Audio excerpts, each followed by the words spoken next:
안녕하세요. 오늘도 여러분에게 평안을 전합니다.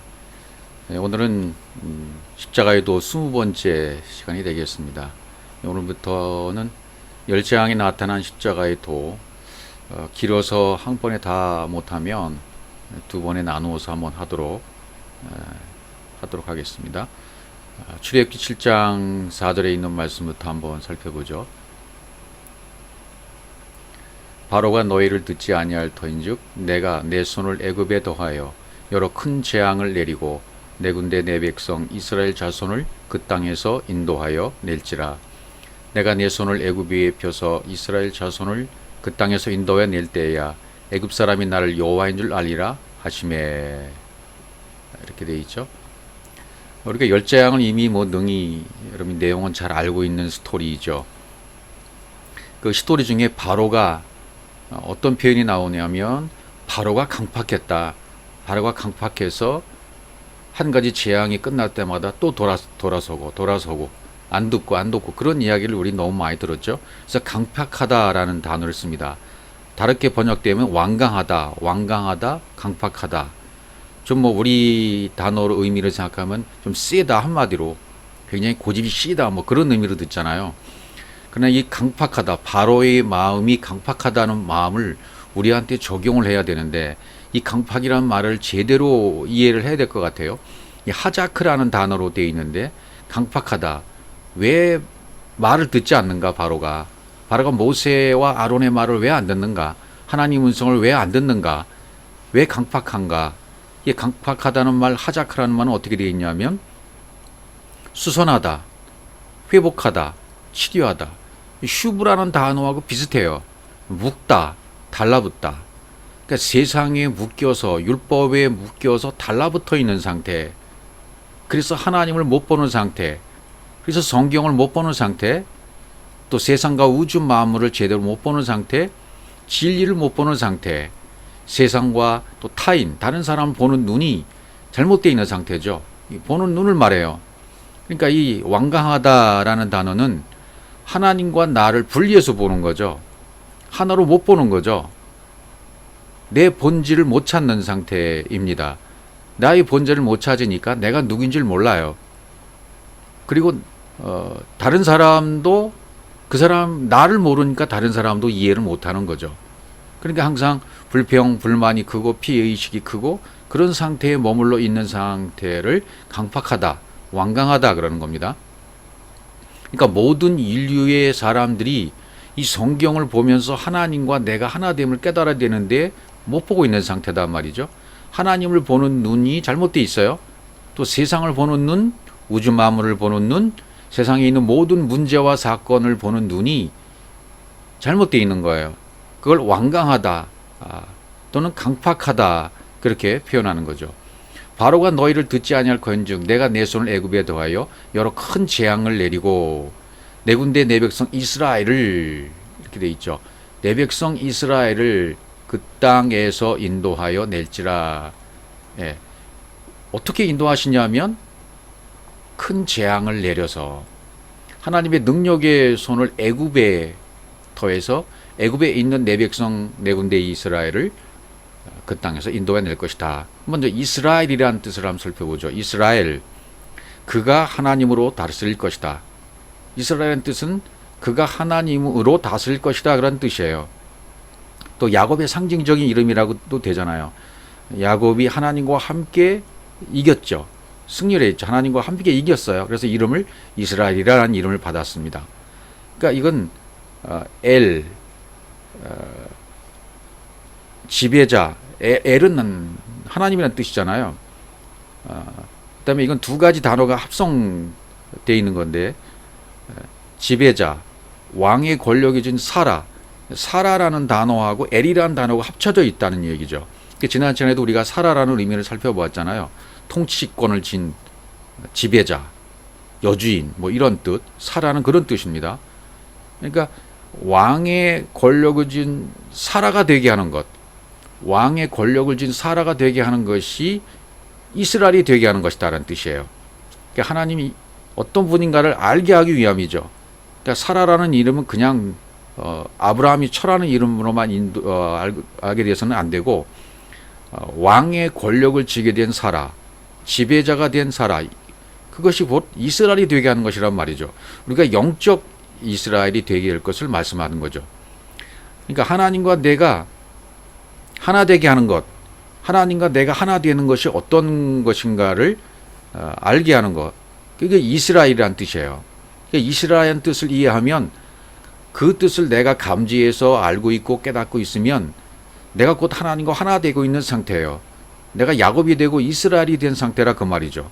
그러니까 성경은 영적 이스라엘이 중심이 돼 있어요.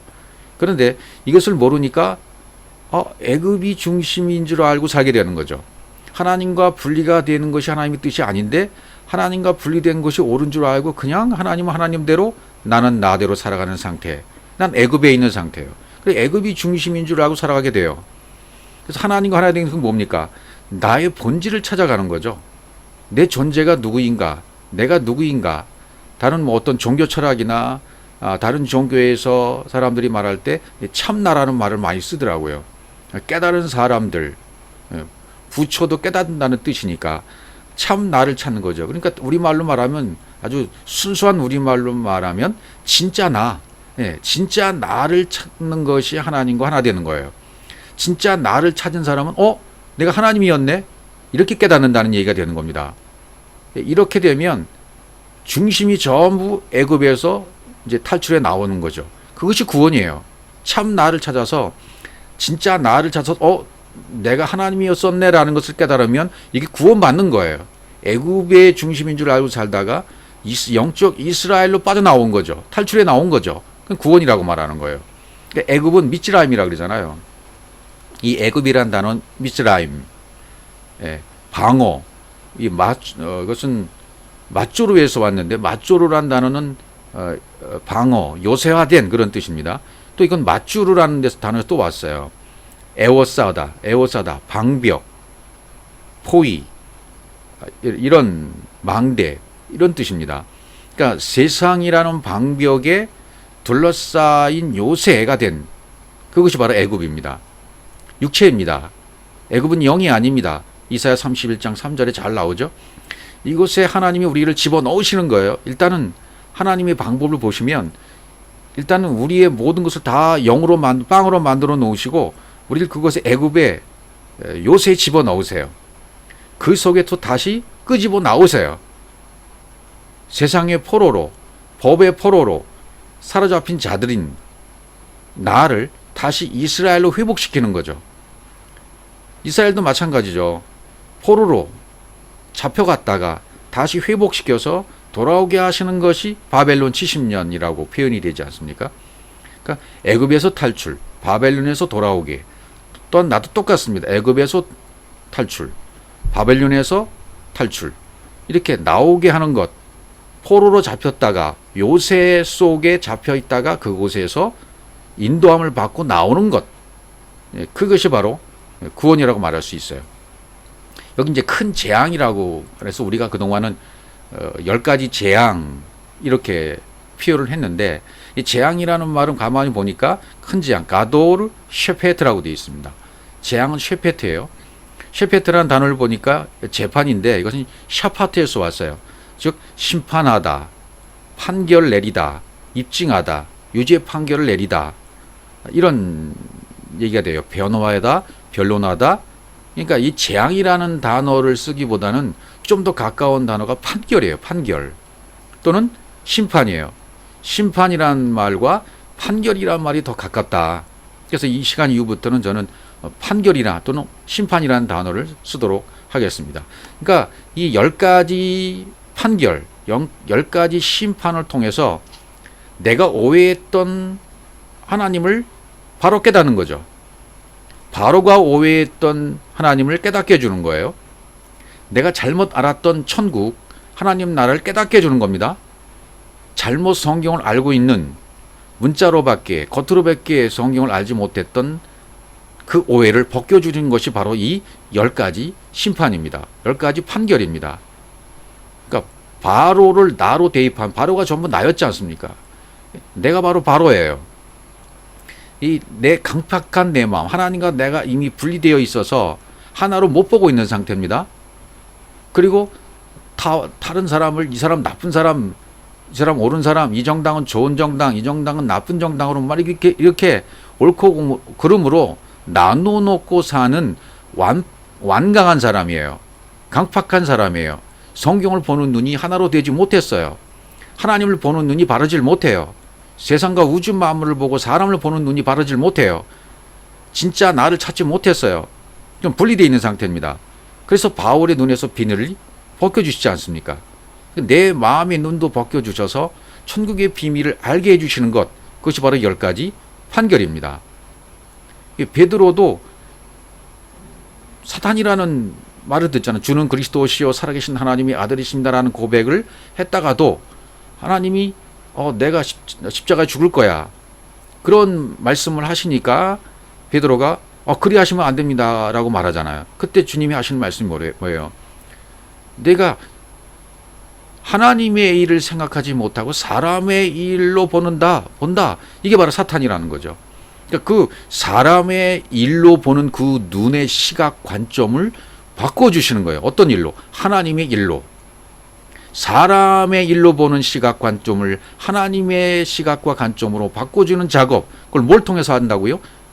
10가지 심판, 10가지 판결로 10가지를 동원해서 첫 번째, 두 번째, 세 번째, 네 번째 이런 모든 심판을 통해서 점점 관점이 바뀌는 거예요.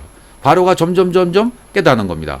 바로가 점점 그 마음의 눈이 밝혀지는 것이고 천국을 깨달아가는 것이고 영적 세계로 인도함을 받아가는 겁니다. 바로와 애굽인들, 그리고 바로와 애굽인들을 어떻게 하는 거예요? 육신의 생각에서 영의 생각으로 그 의식을 바꿔주는 겁니다. 육의 의식에서 영의 초월적인 의식으로, 예수의 의식에서 십자가에 죽어야 할 예수의 의식에서 그 의식이 죽으면 그리스도의 초월적 의식으로 바꿔진다는 얘기입니다. 이것이 10가지 판결의 목적이에요. 의식이 변합니다. 이렇게 의식이 변화되면 이걸 구원이라고 말하는 거예요. 어떤 밖에 있는 대상을 믿어서 구원받는 것이 아니라 구원은 내 속에 있는 진짜 나를 찾으면 육의 의식이 사라지고 영의 의식으로 바뀌어진다는 것. 이것이 바로 구원이라는 얘기지. 어떤 대상, 예수를 믿어서 구원받는다? 누구를 어떤 존재를 믿어서 구원받는다? 어떤 밖의 대상을 믿어서 구원받는다는 얘기는 이건 종교에서 하는 얘기입니다. 이 종교에서 벗어나야 돼요. 의식에서 벗어나야 됩니다. 그래서 이 10가지 심판이 언약으로 완성이 되면, 여러분 속에서 언약으로 완성이 되면 바로의 마음이 깨진 것처럼 내 마음도 깨지게 돼요. 그러니까 바로의 마음은 점점 깨지잖아요. 10번 깨져야 되는 겁니다. 그러니까 10번 깨져야 완성이 되는 것이죠. 이런 심판의 과정을 통해야만 바로도 자기의 진짜 나를 찾는 거예요. 영적 현주소를 깨닫고 영적으로 깨어난다 그 말이죠. 육이 영으로 바뀌어진다는 얘기고, 육신의 바다모래 같은 생각들이 전부 영적인 생각으로, 초월적인 생각으로 바뀌어진다는 얘기가 되는 겁니다. 그러니까 이 자기 기준과 육의 기준은 한꺼번에 깨달아지진 않아요. 한꺼번에 다 몽땅 변하지 않아요. 우리도 바로처럼 동일한 과정을 겪어야만, 이 10가지 심판의 과정을 겪어야만 우리도 똑같이 육에서 영으로 바뀌어진단 말이죠. 이것이 열이라는 단어가 있잖아요. 열. 여러분, 열이라는 의미가 성경에서도 이렇게 곧잘 나옵니다. 자, 그 부분을 잠깐 살펴보죠. 룻기 1장 4절로 가보면, 그들은 모압 여자 중에서 아내를 취하였는데 하나의 이름은 오르바요, 하나의 이름은 유르시더라. 거기 거한 지 몇 년쯤이에요? 10년쯤에라고 돼 있어요. 이 10년쯤이라는 단어가 굉장히 의미 있는 단어입니다. 이 단어를 그냥 넘기셔서는 안 돼요. 나오미라는 여자가 있었습니다. 나오미는 즐거움, 유쾌함이라는 여자예요. 근데 나오미가 유쾌함이 되려면 거쳐야 할 과정이 있는 거예요. 남편 엘리멜렉이 죽습니다. 왕의 하나님이란 뜻인 엘리멜렉이 먼저 무트를 죽어요. 완성이 되고 죽어야 돼요. 그 다음에 아들도 죽어요. 말론과 기럐이 죽습니다. 이게 10년, 모압에서 10년쯤 되었을 때 말론과 기럐이 죽고 두 아들이 죽어요. 그리고 두 며느리만 남잖아요. 이 구원의 과정을 설명하는 거예요. 그것이 10년쯤이에요. 병든 말론에, 병들었다는 뜻의 말론이 죽고 파괴되었다는 기럐이 죽어야 돼요. 마치 우리야, 율법의 남편이 우리야가 죽어야 밧세바가 구원받는 것처럼. 근데 그 우리야를 누가 죽여줘요? 다윗이 죽여주잖아요. 예, 그런 과정이 다 있는 것처럼 성경의 모든 진리들은 죽는다는 표현이 나쁜 게 아닙니다. 그런 죽음을 통해서 온전하게 되는 거, 완성이 되는 거예요. 남편 엘리멜렉은 왕이 하나님으로 무토가 됐습니다. 죽었습니다. 말론과 기론도 병들어서 죽고 파괴돼서 죽어서 완성이 됩니다. 그 다음에 그것이 10년쯤에라는 거예요. 10년쯤에. 그래서 이 모압에서 유다 땅으로 돌아오려 하여 이제 돌아오게 하는 거예요. 예루살렘으로 돌아가는 겁니다. 그런데 나오미가 고백을 하잖아요. 나를 더 이상 말하라 하지 마라. 내가 풍족한 가운데 나갔더니 내가 빈손으로 텅 비어 돌아왔다. 율법에 풍성했던 내가 이제 율법이 텅 비어서 돌아왔다. 어디로? 베들레헴으로 돌아왔다. 그렇게 하니까 누구를 만나요? 거기서 나오미도 구원받아야 되고 유쾌함이 되어야 되고 즐거움이 되어야 되고 그 다음에 룻도 구원을 받아야 되잖아요. 그래서 룻기잖아요. 룻을 통해서 나오미와 룻이 같이 구원받는 거죠. 베들레헴으로 돌아오니까 거기에 유력한 사람을 만나요. 유력한 자라는 뜻이 깃보르이시예요. 깃보르는 우리가 살펴보았죠. 용사, 완벽한 용사, 흠이 없고 점이 없는 탐임 깃보르라 그랬죠. 흠이 없고 점이 없는 완벽한 씨 있는 남자, 유력한 자 보아스. 보아스라는 뜻은 성경 기둥이라는 뜻입니다. 이 보아스를 만나면 구원받는 거예요. 룻이라는 뜻은 친구라는 뜻이고 짝이라는 뜻이잖아요. 그러니까 이 성경 기둥인 유력한 자, 깃보르이시, 강한 용사의 씨를 가진 남자의 씨를 가진 용사, 완벽하게 흠이 없는 자, 씨 있는 남자, 그리스도죠. 그리스도를 상징하는 보아스를 만나는 거예요.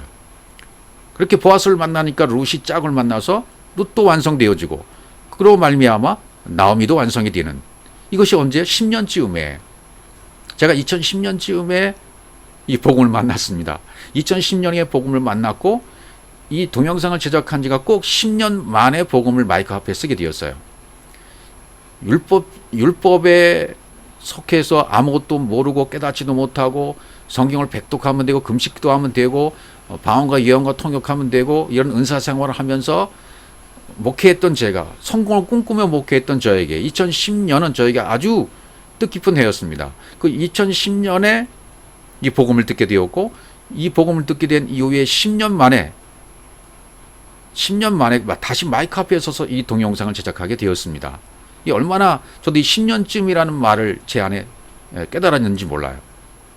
10은 완성을 말하니까요. 온전함, 완성이 10이라는 숫자입니다. 그래서 성경에 뭐가 나와요?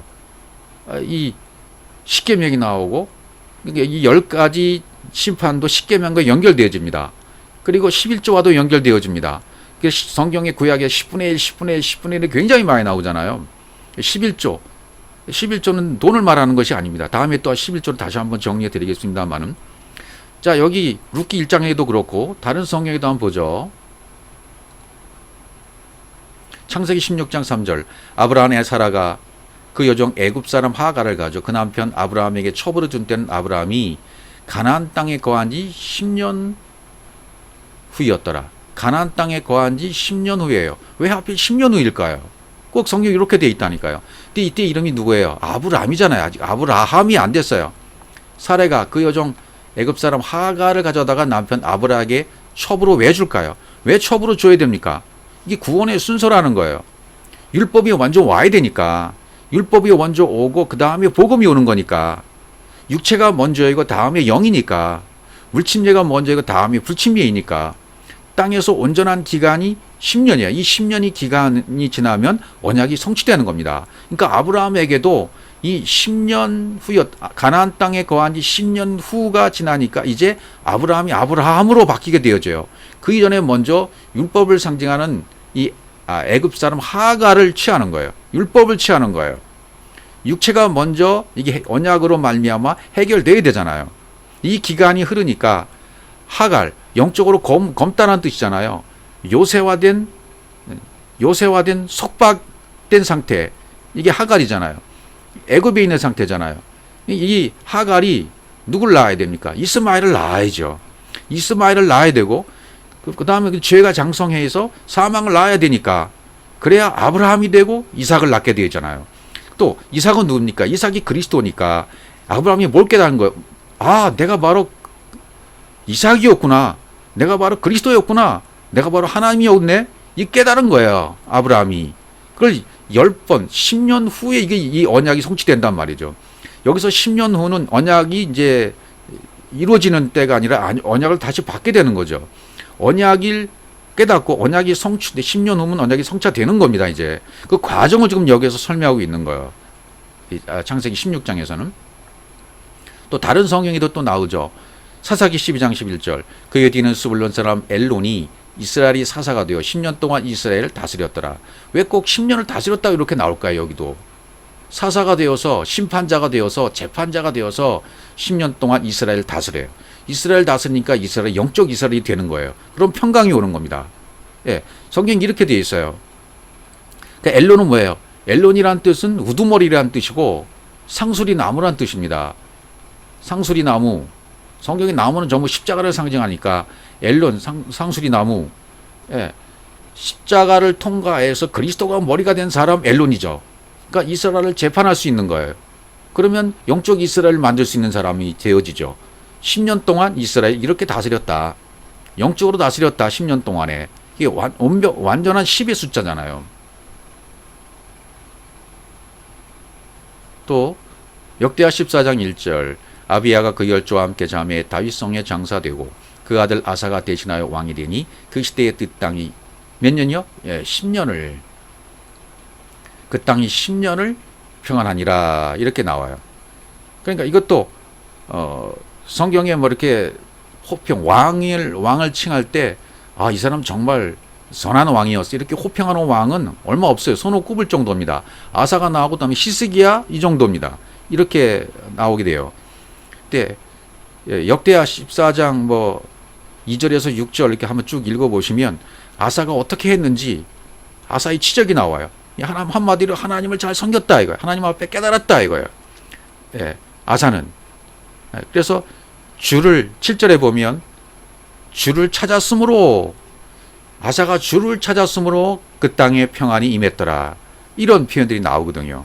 그러니까 결국은 하나님을 찾아서 하나님과 함께 된 사람이 있는 곳에는 그 사람의 지배력, 그 사람의 통치력, 그 사람의 영향력 아래에 있기 때문에 그렇게 되면 온전하게 되는 거예요. 그 땅이 10년을 평안하되었다. 그것을 표현해 주는 거죠. 출애굽기 7장 자 20절 가보죠. 이제 모세 아론이 여호와의 명하신 대로 행하여 바로와 그 신하의 목전에서 지팡이를 들어 하수를 치니 그 물이 다 피로 변하고 이제 첫 번째 재앙, 첫 번째 심판입니다. 그들이 다 그 물이 피로 변하는 거죠. 예. 하수, 나일강이 피로 변하는 거죠. 그 다음 21절 보시면 하수의 고기가 죽고 그 물에서는 악취가 나니 애굽 사람들이 하수물을 마시지 못하며 애굽 온 땅에는 피가 있으나 이렇게 되어져요. 그러니까 이 피라는 것은 피라는 말은 담이라는 말이잖아요. 담. 담이라는 말은 닮아가다라는 뜻이에요. 누구를 닮아갑니까? 하나님을 닮아간다는 뜻이 피예요. 피. 그러니까 하수, 나일강이 먼저 죽어야 돼요. 나일강이 죽으려면 나일강이 침을 받아야죠. 몽둥이로 침을 받아야죠. 십자가로 침을 받아야죠. 그러니까 세상적인 가치관을 상징하는 나일강, 세상이 주는 양식, 그것을 먹고 있는 나일강입니다. 하수. 그 하수가 죽어야 되잖아요. 그러면 진리의 지팡이로 맞아야 돼요. 진리의 지팡이로 육의 생각을 쳐버리는 거죠. 그럼 애굽의 강물이 변하여 뭐가 된다는 겁니까? 피가 된다는 얘기예요. 나일강 그러면 죽어요. 육신은 죽어요. 그러면 피만 살아있어요.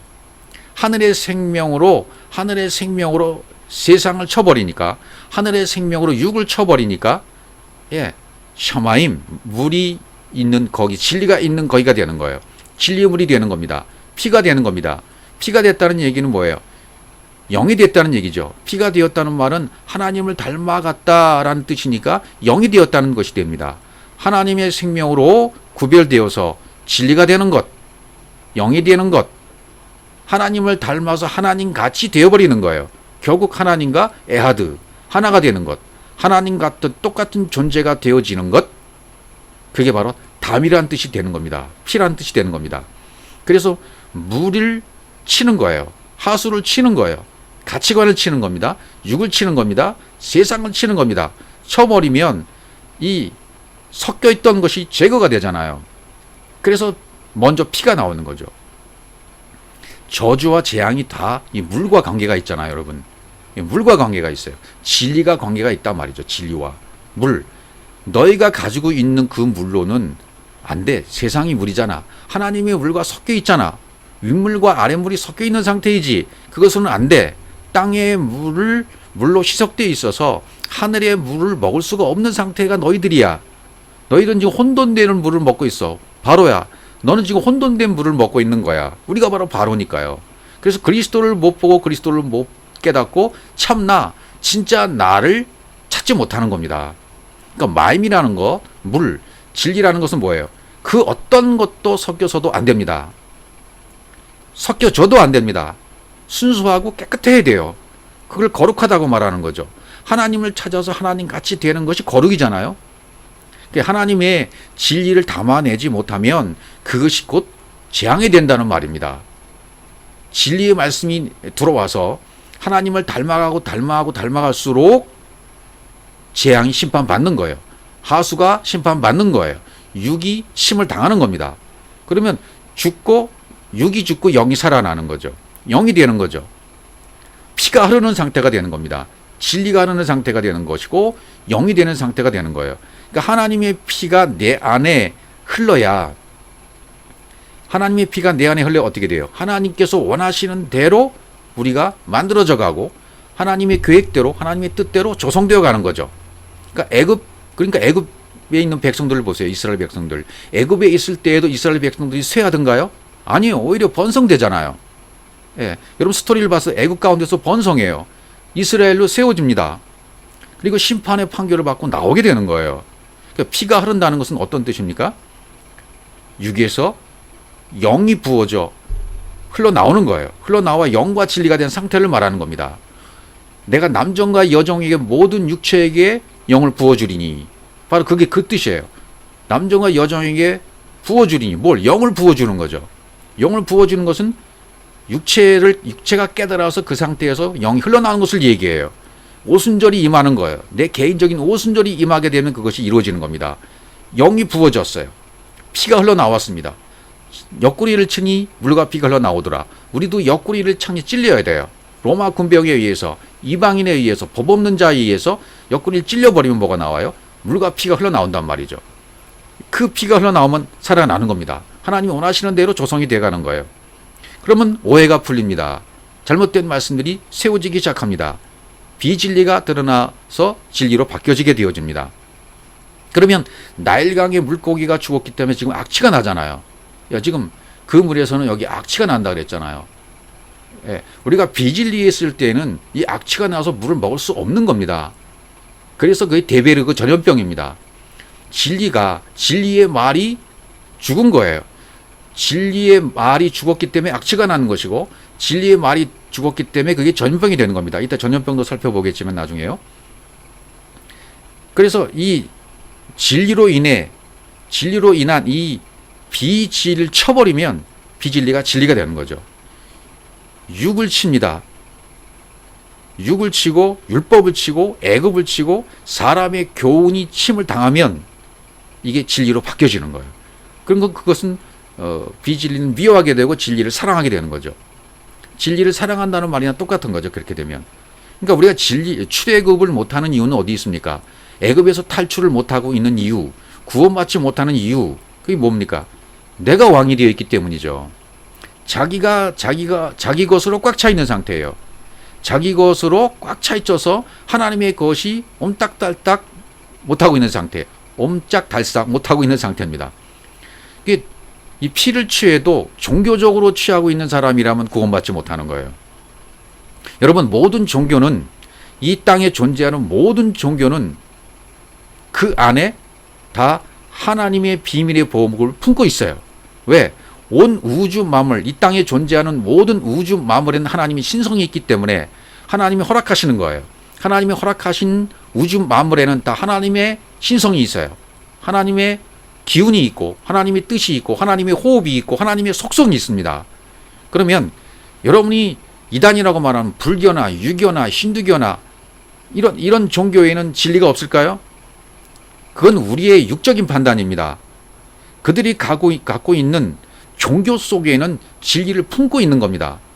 그들을 통해서 불교나 유교나 힌두교나 또는 뭐 천도교나 천부교나 원불교나 또는 천주교나 모든 종교가 가지고 있는 그 속에는 모든 것을 품고 있는 거예요.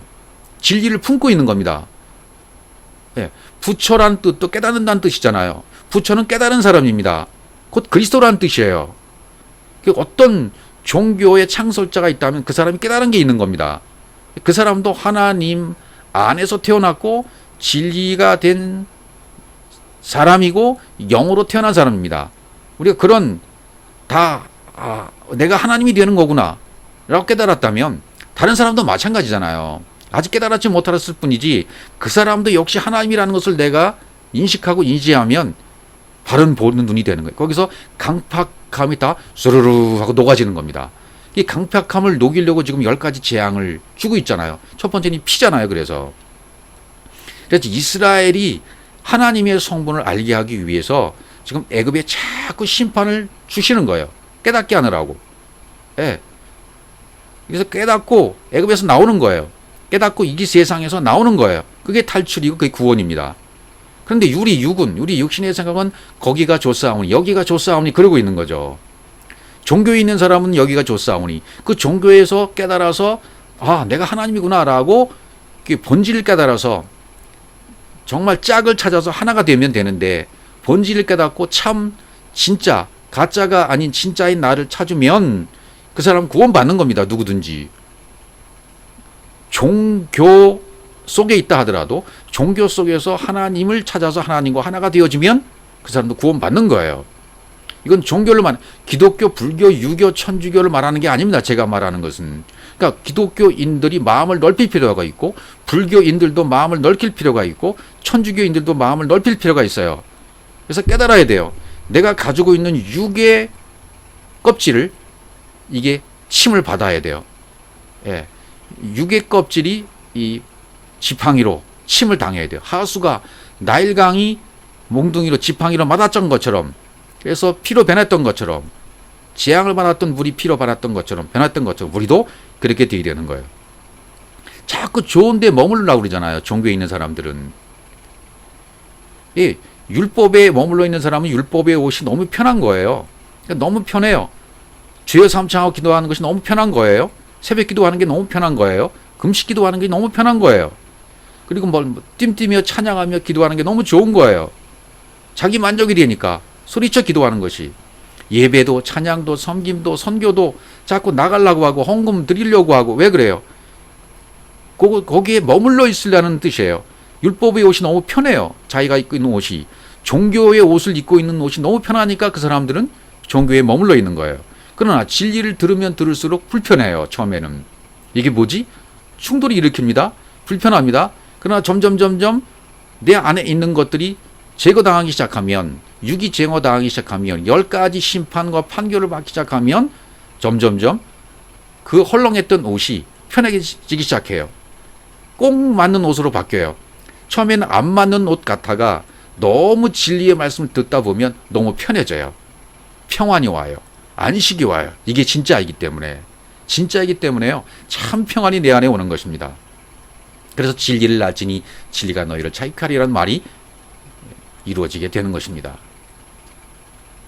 자, 출애굽기 8장 5절에 가면 두 번째 개구리 판결이 나옵니다. 여호와께서 모세에게 이르시되 아론에게 명하기를 네 지팡이를 잡고 네 발을 강들과 은하들과 모두에 펴서 개구리로 애굽 땅에 올라오게 하라 할지니라. 아론이 팔을 애굽 물들 위에 펴매 개구리가 올라와서 애굽 땅에 덮였다. 이렇게 되어 있습니다. 개구리, 여기서 아론에게 명하는 것은 지금 아마르로 진리로 말하고 있어요.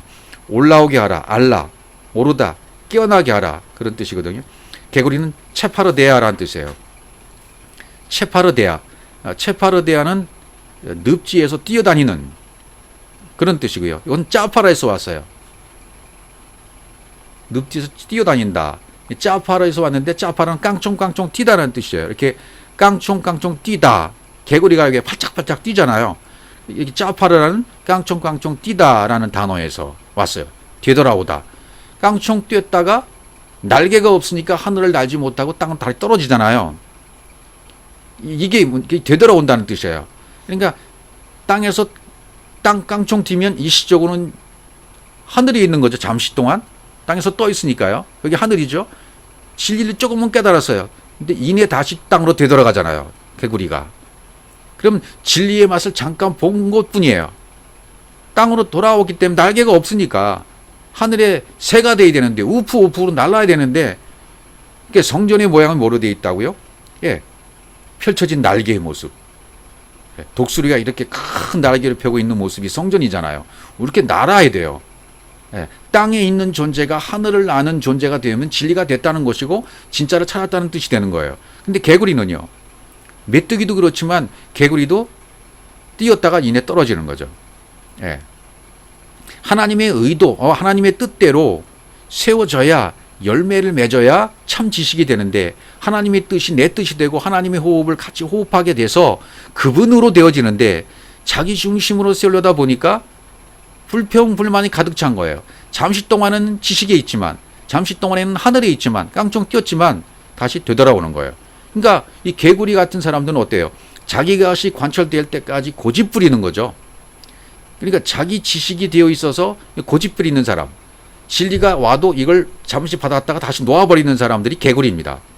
그래서 알아들을 수 없는 말을 개굴 이렇게 말하잖아요. 그러니까 거짓말쟁이가 되는 거예요. 그래서 레위기 11장 21절 같은 데 보시면 제가 이렇게 기록해 놨나 모르겠네요. 메뚜기도 잠시 출애굽기 8장 16절 기록은 안 해놨네요. 레위기 11장 21절에 보면 땅에서 뛰는 메뚜기는 먹으라고 돼 있어요. 예, 땅에서 팔짝 뛰었던 메뚜기. 메뚜기는 조금 다르죠. 메뚜기는 그래도 날개가 조금 날잖아요. 이렇게. 나중에 메뚜기 제왕도 나오지 않습니까? 날아요. 메뚜기는. 예, 땅에서 뛰는 하늘로 바뀌어졌죠. 그러니까 어느 정도 진리가 들어간 상태예요. 메뚜기는 저 뒤에 나오잖아요. 그러니까 개구리는 앞에 나오고 메뚜기는 뒤에 나와요. 이게 전부 10가지 10계명과 다 연결이 되어 있는 상황들입니다.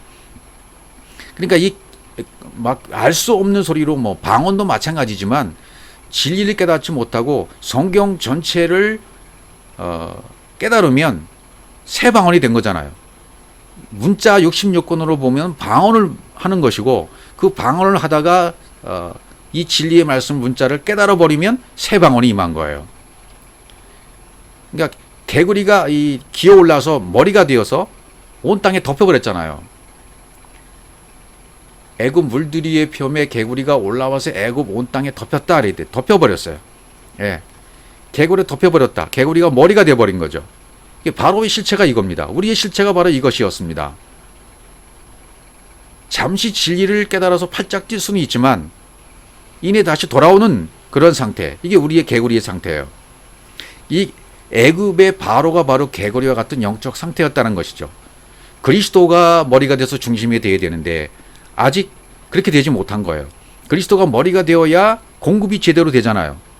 그래서 사람의 법과 사람의 교훈이 떠나게 되는데 그렇지 않으니까 이 개구리가 머리가 되어 있으니까 이 바로의 상태가 영적 상태가 잘못되어 있다는 거죠. 그걸 깨닫게 해주는 것이 개구리 심판입니다. 그래서 바로의 육신의 생각을 할례시켜버리고 다시 진리로 영으로 만들려고 하는 것이 개구리 판결이에요. 그러니까 문자 말씀을 영과 진리로 못 볼 때는 개구리인 거죠. 그래서 개구리가 떠나면 마음의 할례를 받은 바로의 영과 바로가 영과 진리로 보게 시작하게 되는 거예요. 그러나 다는 아직 아닌 거죠. 그 다음에 또 이의 판결이 기다리고 있으니까요. 다음 판결이. 자, 출애굽기 8장 16절 보시면 여호와께서 모세에게 이르시되 아론에게 명하기를 내 지팡이를 들어 땅에 티끌을 치라 하라. 그것이 애굽 온 땅에서 이가 되리라. 예, 지팡이를 들어서 땅에 티끌을 쳐라 말이죠. 그러면 애굽 온 땅에 이가 된다 이렇게 말을 하고 있어요. 티끌, 아파르. 티끌은 아파르잖아요. 먼지. 치라, 낙하. 십자가에서 죽는다. 낙하. 치다는 말은 죽도록 치다는 뜻이니까 십자가의 죽음을 말합니다. 예. 그 다음에 17절에 보면 그들이 그대로 행할세. 아론이 지팡이를 잡고 손을 들어 땅에 티끌을 치매 애굽 온 땅의 티끌이 다 이가 되어 사람과 생축에게 오르니. 사람과 생축에게 이가 올랐다. 이렇게 되어 있습니다. 이는 캔이라고 말합니다. 이는 캔이라는 단어가 쓰였는데요. 이것은 뭐 모기라는 뜻도 되고 하루살이 뭐 이런 뜻입니다. 하루살이들, 모기, 이 전부 티끌, 이 판결입니다. 이게 이 캔은 달라붙는다는 뜻이에요. 각닭이라는 뜻도 되어 있고요. 단어사전에 보시면. 그래서 이것은 침을 꼬줌이라고 되어 있어요. 그러니까 모기가 이렇게 우리 인체에 침을 꽂잖아요. 침을 꽂으면 피의 유압에 의해서 피가 빨리 나가게 되는 거죠. 침을 꽂는다는 뜻이에요. 이렇게. 그래서 땅에 티끌을 쳐야 바로 영이 깨어나는 거예요. 내 육신의 생각을 쳐야 내 생각과 육의 기준이 죽고 내가 티끌이 되어버리는 거예요. 그러니까 이 티끌이 내가 티끌이 되어버리는 거죠. 티끌을 쳐야만 티끌이 될 수 있는 거예요. 티끌이 죽는 거죠. 그래 하나님의 뜻이 이루어지니까. 이게 모기, 여기 또 어떤 뜻이냐면 그대로 되는 이란 의미가 있어요. 그대로 되는. 그대로 된다라는 의미가 있거든요. 그러니까 육신의 생각을 내가 하고 있으면 육신의 생각대로 그대로 되는 게 이예요. 목이에요. 그러니까 무엇이든지 생각하는 대로 되어지는 거예요. 여러분 육신의 생각대로 생각해 보십시오. 생각하는 것이 다 이루어져요. 예, 사람의 생각들이 모아지면 그게 엄청난 능력이 되거든요. 사람의 생각이 모아지면 그 생각이 가장 많이 모아진 사람이 대통령이 당선이 되잖아요. 똑같아요. 내 생각도 육의 생각 갖고 있으면 육의 생각이 그냥 이루어지게 되는 겁니다. 이게 목이에요. 이입니다. 그래서 율법 세상을 사는 사람 하루살이죠. 우리는 목입니다. 이입니다. 그래서 율법에 사는 사람들이 죽고 생명이 없는 것들이 죽어야만 되잖아요.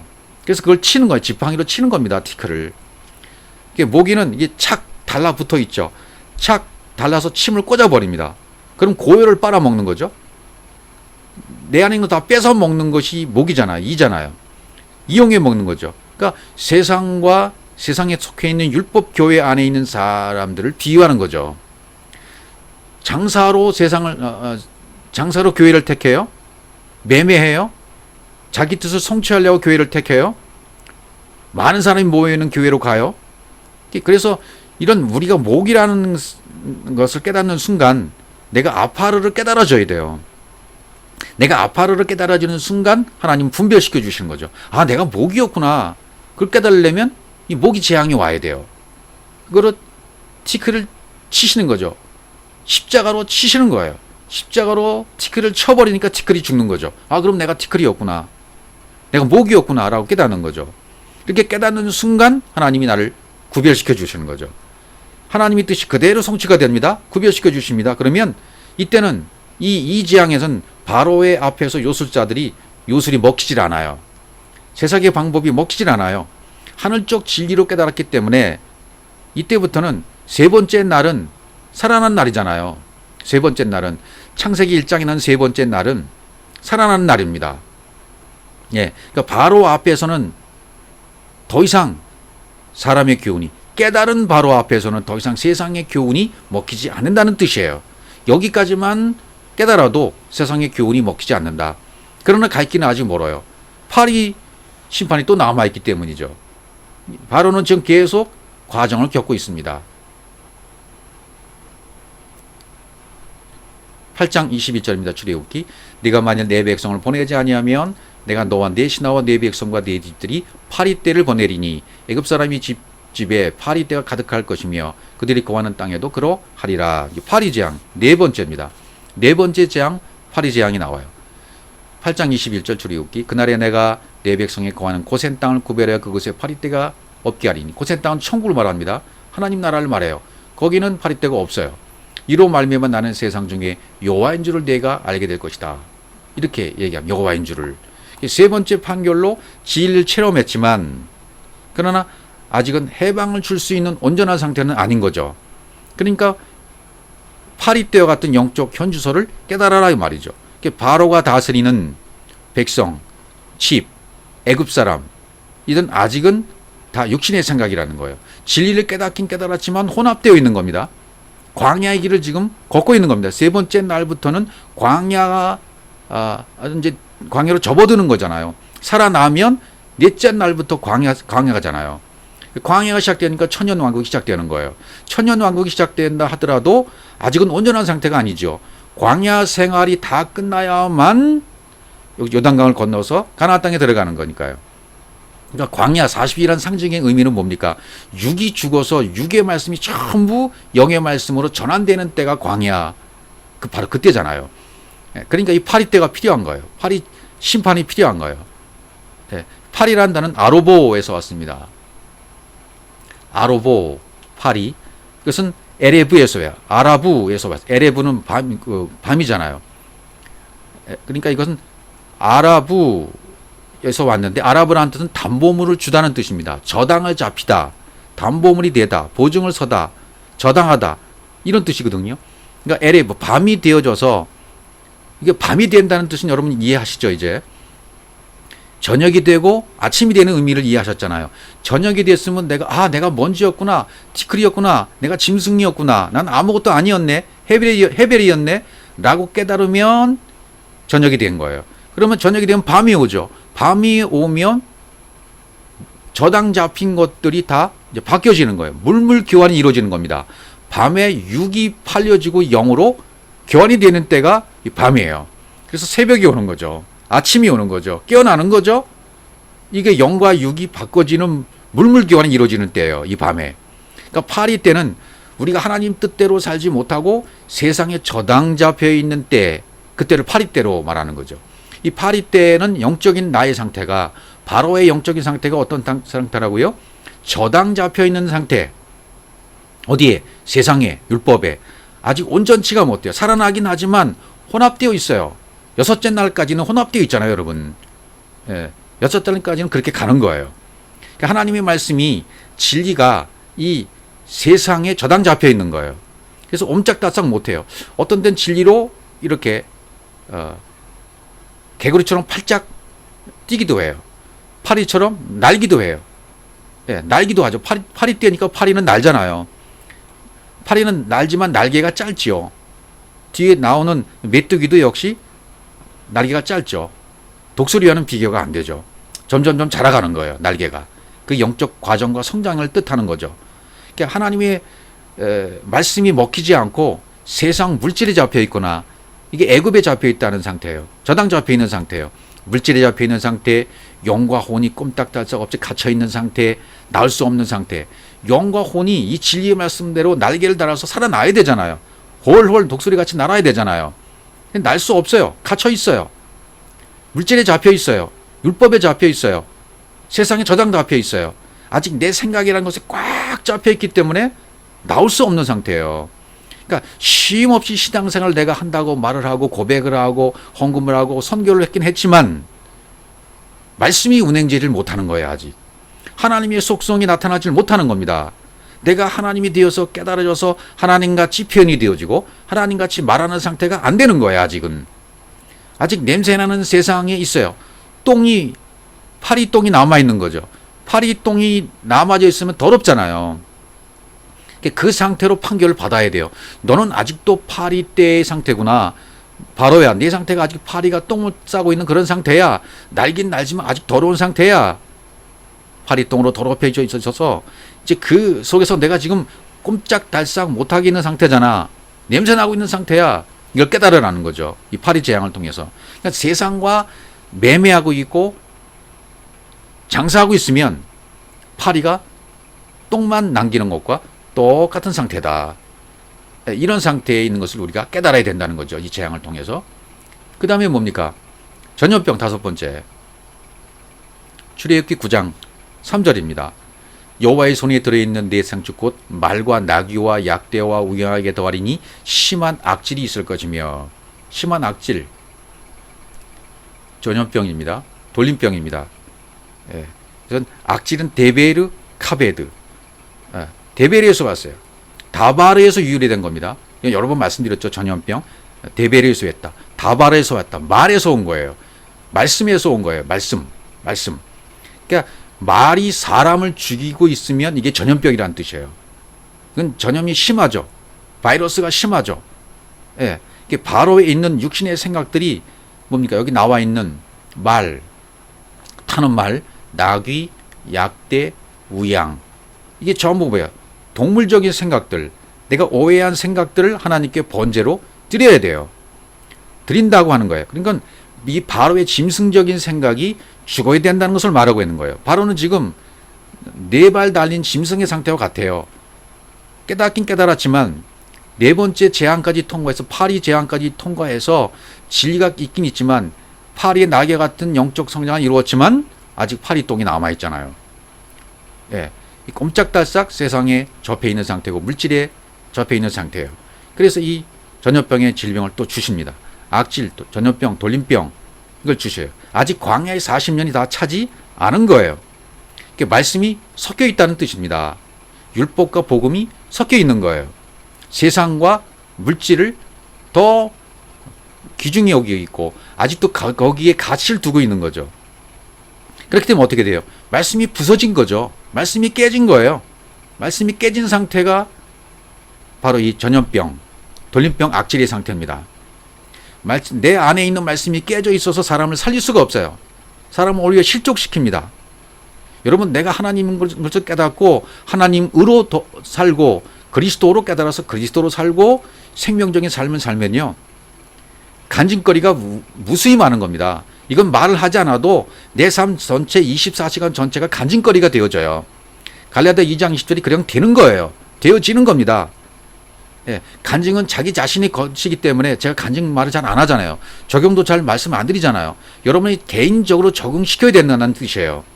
그러면 이것이 하나님으로 깨달아져서 하나님으로 살게 되어지면, 아, 내가 하나님이었네, 그리스도였네, 영이었네, 이렇게 깨닫고 살게 되어지면요, 하루의 삶이 내 호흡이 하나님의 호흡이고 내 사역이 하나님의 사역이 되는 것이고 내 말이 하나님의 말이 되는 것이고 내가 말을 해도 하나님의 말이 되기 때문에 그 말에는 능력이 있는 것이고 그 말로 사람을 살리는 것이고 그 말이 가는 곳곳마다 영향을 줄 수밖에 없고요. 그 말이 있기 때문에 그 말로 사람을 살려버리는 거예요. 그러나 이 전염병, 다섯 번째 전염병이 있을 때까지는 아직은 말씀이 깨어져 있는 상태입니다. 말씀이 깨져버렸어요.